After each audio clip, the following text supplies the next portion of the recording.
네. 아까 먼저 이제 오늘 펠로스에 대해서 얘기를 했는데요. 실제로 집에서 있는 아이를 어떻게 하면 조금 이제 이거는 지금 제가 아로마 향수를 만들 거예요. 이런 것들을 통해서 아이들한테 조금 아로마 테라피적으로도 효과가 있고 실제 반려를 하는 보호자분들한테도 조금 아로마 테라피 효과를 기대할 수 있는 거를 이제 방법을 소개해 드릴 건데요. 재료는 굉장히 간단해요. 요거는 식물성 오일이에요. 집에서 뭐 많이 쓰시는 포도씨 오일, 물론 식용이 아닌 화장품용으로 나온 포도씨 오일이나 아니면 해바라기유 준비해 주시면 되고, 이제 아로마 오일과 이거는 이제 저는 오늘 사용할 게 이런 롤온 용기를 사용을 할 거고요. 만약 이런 게 없으신 분들은 그냥 작은 공병에다가 사용을 하셔도 돼요. 지금 여기 앞에 나와 있는 이제 오일들을 먼저 소개를 해드릴 건데요. 오늘 사용할 오일은 라벤더와 그다음에 뭐 로먼, 오렌지예요.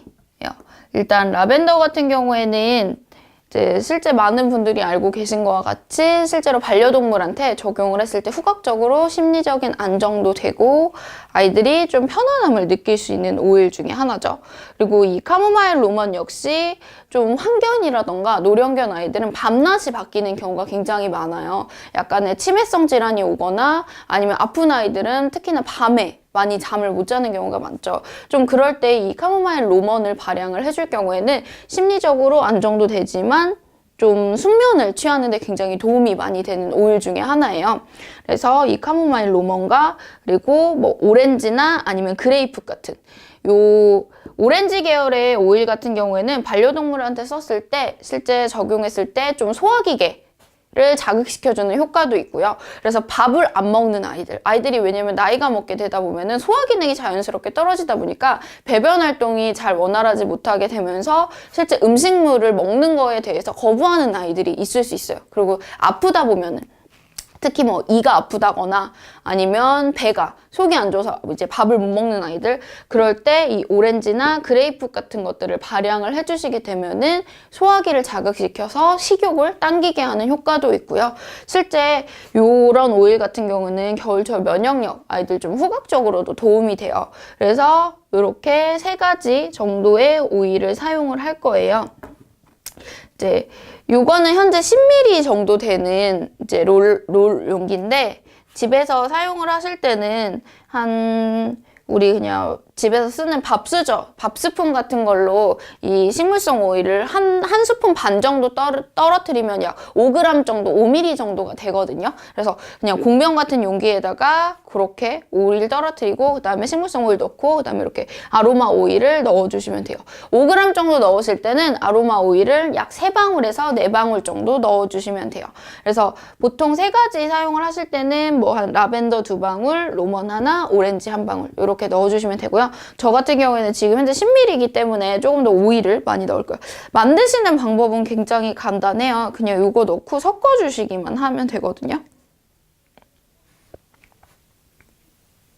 이렇게 식물성 오일을 반 정도 먼저 채워주시고 그다음에 특히 이 카모마일 로번 같은 경우에는 너무 많은 양이 들어가게 되면은 실제 아이들이 낮에 썼을 때는 조금 활력이 떨어지는 경우가 있어요. 그렇기 때문에 가급적이면은 좀 나는 낮에 쓸 때는 아이들이 조금 더 활력이 있었으면 좋겠다. 그리고 우리 집 아이는 너무 좀 환견이라거나 항상 우울해 있거나 보통 노령견의 아이들이 그렇거든요. 그럴 경우에는 좀 오렌지를 2방울 넣어주셔도 무관하세요.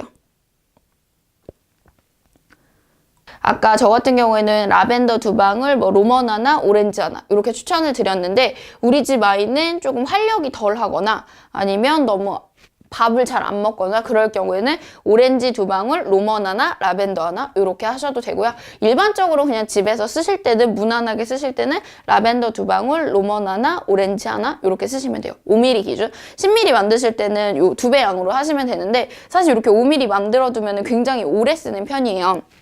그래서 이제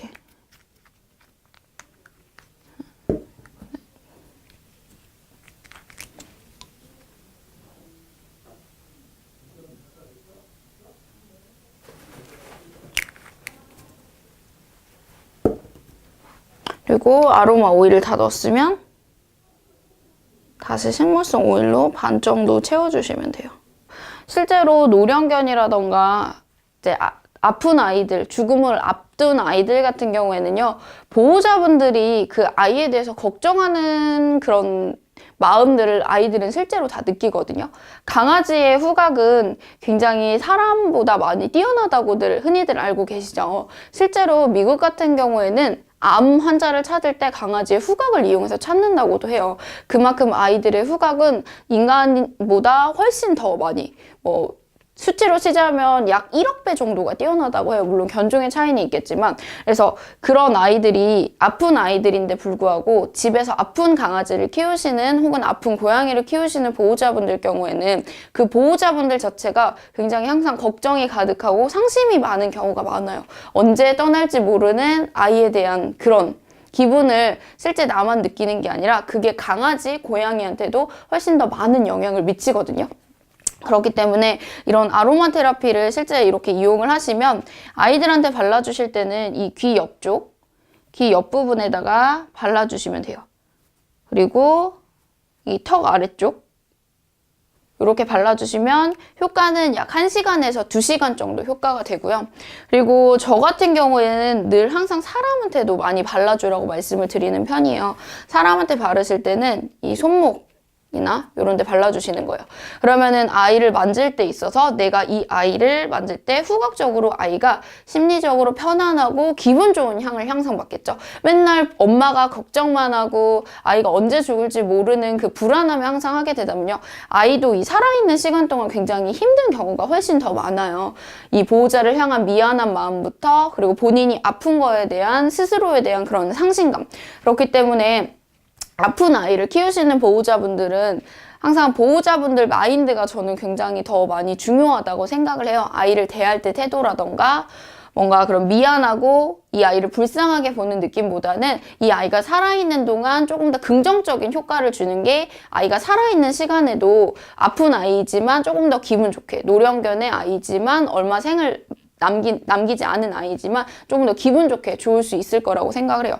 그러면 이게 꼭 아로마 테라피를 이 향수를 만들면은 아이뿐만 아니라 보호자분들한테도 적용을 하고요.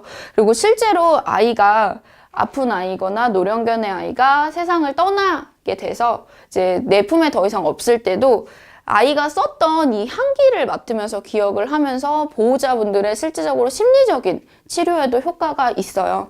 내가 스스로 아이가 썼던 향도 기억을 하게 되고 기타 들어갔던 아로마 오일들이 내 심리적으로 좀 편안함과 기분 좋고 그리고 아이를 좀 기억할 수 있는 그런 향수의 개념이라고 생각하시면 좋을 것 같아요. 꼭 이런 향수를 만들지 않고 아로마 테라피 방법이 아니더라도 이런 것뿐만 아니더라도 아이를 대할 때 만약에 집에 있는 아이가 나이가 많거나 많이 아픈 아이를 키우실 때는 그냥 좀 아이를 대할 때 그런 마인드로 대해주셨으면 좋겠어요. 저도 집에서 실제 19살짜리 아이를 키우지만 항상 그 아이가 이제 몸이 본인이 불편하기 때문에 조금 힘들어해요. 생활을 하는 거나 아니면 음식물을 먹는다거나 아니면 대소변 활동을 할 때도 특히나 힘들었는데 근데 그런 거를 보면서 저도 처음에는 굉장히 안타까운 마음이 많았었거든요. 근데 실제 제가 안타까워하는 거를 아이가 다 많이 느끼고 더 많이 힘들어하는 경우가 많더라고요. 그래서 지금은 항상 가급적이면은 그런 것보다는 이런 기분 좋은 향들로 아이한테 더 많이 마사지도 많이 해주고 아이랑 조금 더 교감도 많이 하고 그리고 밖에 좀 꼭 산책이 아니더라도 아이를 그냥 잠깐씩 데리고 나가서 그냥 밖에 공기도 쐬면서 좀 그런 거 자체가 아이한테는 되게 긍정적인 효과를 줄 수 있다고 생각을 하거든요. 그래서 지금 오늘 다룬 이 펜로스라는 주제가 어떻게 보면은 일반적으로는 사람들이 강아지를 키우면서 쉽게 생각하지 않는 얘기이기도 해요. 내가 키우는 강아지가 언제쯤 죽을까? 사실 이런 거를 키우고 하시는 보호자분들은 많지 않죠. 근데 이 영상을 보시는 분들께서는 한 번쯤은 우리 아이도 저렇게 될 수 있구나. 그리고 갑작스럽게 내 곁을 떠날 수 있구나. 그래서 미리미리 대비를 해두고 좀 이렇게 아이랑 남은 시간 동안 끝까지 좀 행복하고 즐거운 시간을 보내셨으면 좋겠어요.